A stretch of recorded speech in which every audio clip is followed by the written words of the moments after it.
भन्नै नपर्ने स्वाद चाहिँ बेथुको साग हो।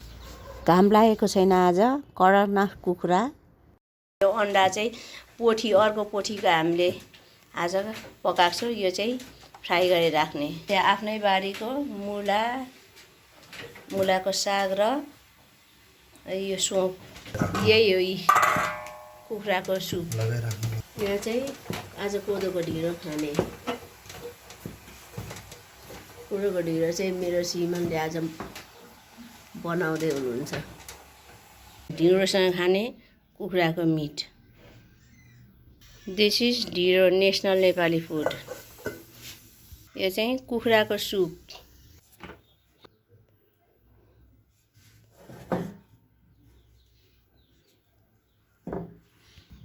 यो कुखुराको, लोकल कुखुराको सुप, मुलाको साग, कोदोको ढिँडो र मुला, तातो पानीसँग बुवा चाहिँ ढिँडो खाँदै हुनुहुन्छ। तातो पानी ढिँडो खाएको नानी।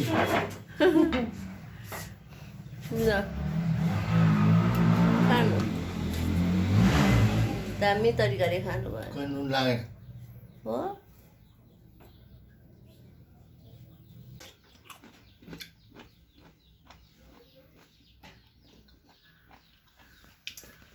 यो चाहिँ खुट्टा।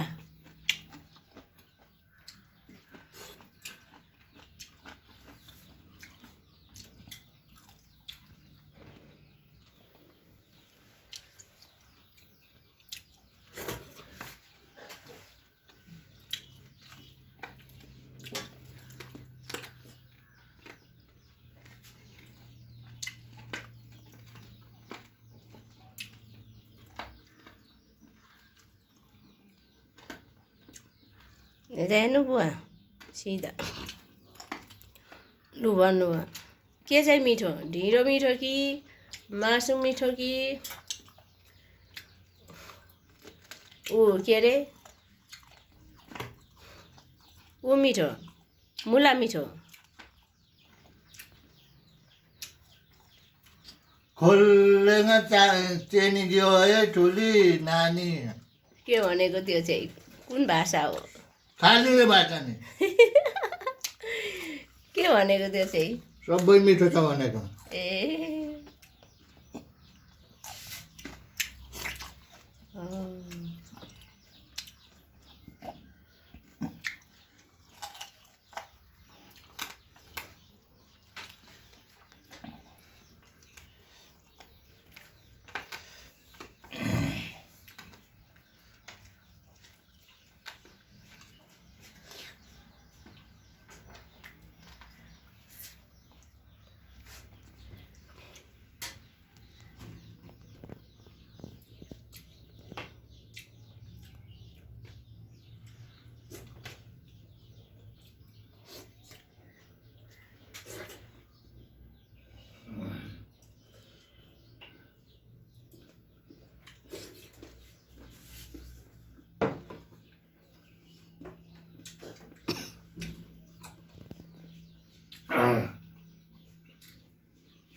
यो चाहिँ के अरे भाले।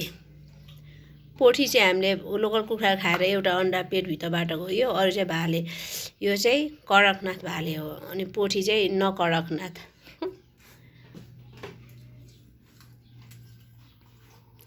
कस्तो छ मुलाको साग?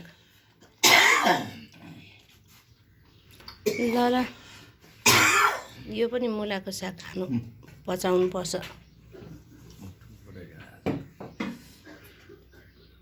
चाहिँ बेथुको साग हो, बारीबाट टिपेर ल्याएको। कुखुरा सबै झन्डै खाइदिँदै थियो, अनि यस्तो हुन्छ। बेथुको साग खाने तरिका थाहा छ?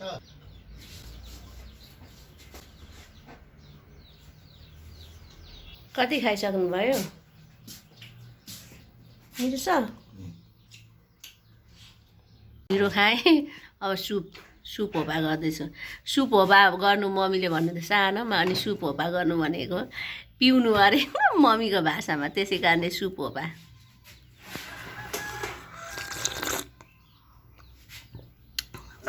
वाउ क्या टेस्टी हो। भन्नै नपर्ने स्वाद।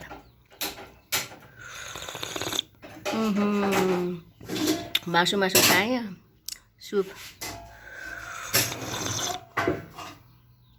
जाडो महिना सुप त अति मिठो। कस्तो मिठो। मैले पनि ढिँडो र नै भात नै खाएको, ढिँडो र मासु नै खाएको है। अनि ढिँडो खाएको चाहिँ भिडियो गरिनँ, किनभने भिडियो गरिरहँदा सेलाउँछ भने तातो गम खाइदिउँ। सुप खाने बेलामा फेरि सम्झेर मेरो चाहिँ भिडियो गरेको।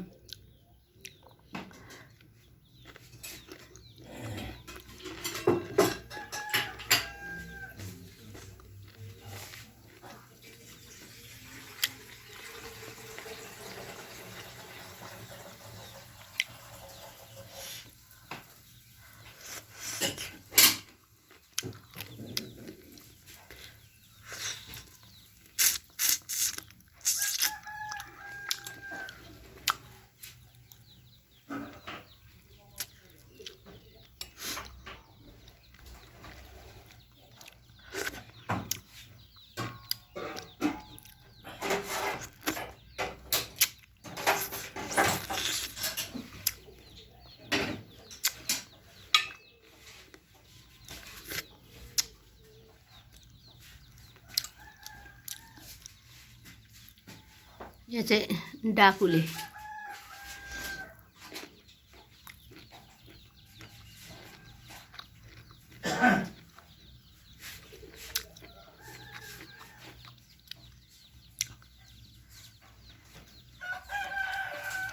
कस्तो मिठो यो मुला।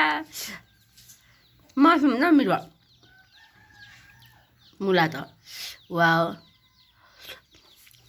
सानो सानो दुईटा लाग्यो। मासु भन्दा मिठो लाग्यो।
जिउै न्यानो भयो।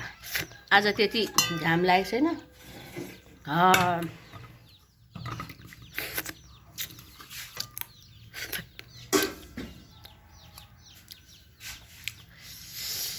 ल त आज चाहिँ लोकल कुखुराको सुप, लोकल कोदोको ढिँडो अनि लोकलै भनौँ न आफ्नै बारीको मुला खाइयो। एकदमै जाडो भइरहेको थियो, ढाड पनि चिसो भएको थियो। यो सुप खाएपछि त तातो ढाड भएर आयो। त्यति उलाएको छैन नि त घाम, त्यही भएको कारणले यी बाहिर यस्तो हुसु र कुहिरो छ। घाम छैन खासै, हल्का मात्र छ, हुसु र कुहिरो छ। जो जतिले अहिलेसम्म हेरेर साथ सहयोग गर्नुभयो धन्यवाद छ तपाईँहरूलाई। अनि यदि कोही नयाँ हुनुहुन्छ भने please like, comment, share, subscribe गरिदिनु होला। नजिकै रहेको घन्टी बजाइदिनु होला। बेल नोटिफिकेसन अलमा क्लिक गरिदिनु होला, ताकि मेरो जति पनि भिडियो आउँछ तपाईँहरूले हेर्न सक्नुहुनेछ। Thank you so much. Take care. Bye by.